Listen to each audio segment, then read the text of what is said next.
Okay, in this lecture, we're going to get more practice using Venn diagrams to check arguments for validity.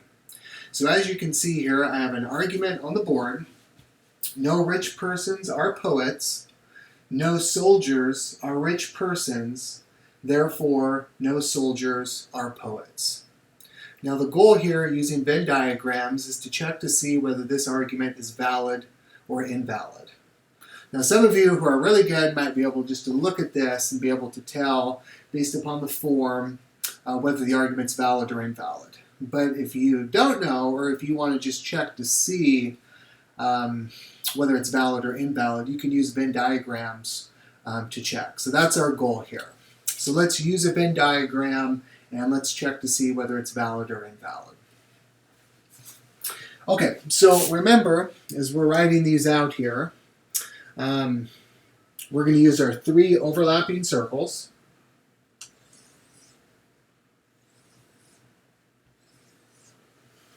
So we have our three circles here. Mine kind of look more like eggs, but just pretend they're circles. Okay, so remember when we're setting these up, we got 1, 2, 3. So we got our three circles here.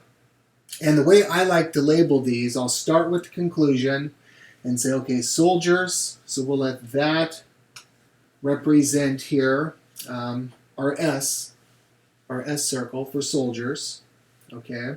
That would be our minor term, and where soldiers appears in our two premises, premise 1, premise 2, our conclusion, this would be our minor premise. Okay, so that's just review. Poets would be our major term because it's in the major premise. So we can label our other circle here P for poets. So we have soldiers and poets, and then if you notice here, rich persons appears in premise 1 and premise 2, rich persons, doesn't appear in the conclusion, and that tells us that it's our middle term. It's what links the two premises here. Okay, so we can let our top circle stand for rich persons. Okay, so now we got it correctly labeled, and we want to go through and we want to shade our Venn diagrams to check to see whether they are valid or invalid here. So I'm going to jump across the screen here real quick and get a different color for you. So we look at our two premises, and we notice that both premise 1 and 2 are both universal premises. So it doesn't matter which one we start with to shade. We can start with 1 or 2. It doesn't matter. But if we did have one that's a universal and a particular, we always want to start with the universal, so that way we make sure we shade properly and don't end up getting confused or get the argument distorted. Okay, now we see here it's universal, but it's a universal negative.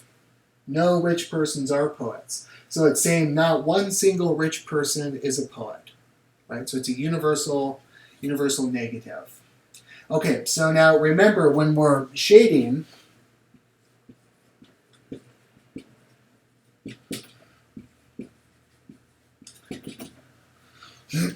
our shading signifies that the area that we shade is empty.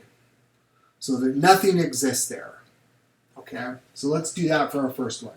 No rich persons are poets. So we want to get our R circle, which is right here. Like that. And we want to get our P circle, poets, which is right there. And we want to shade the correct area. Okay, so remember in prior sections, we saw that if you have, say, R and P, no rich persons are poets. In order to properly shade that, we would shade the middle area. Okay, so that tells us that there's nothing there. This is our overlapping area, rich persons, poets. There's nothing in the middle there. That area is empty. If a rich person does exist over here, it's outside the P circle, which is exactly what our premise says. No rich persons are poets. Okay, so there's nothing there. So that's all we're doing here in our first premise. So we find the R, we find the P. Here's the area where they overlap. There's our two sections. And we just shade that area, just like so there. Okay, so premise 1's done. Premise 2, no soldiers are rich persons. So we're going to do the same thing here.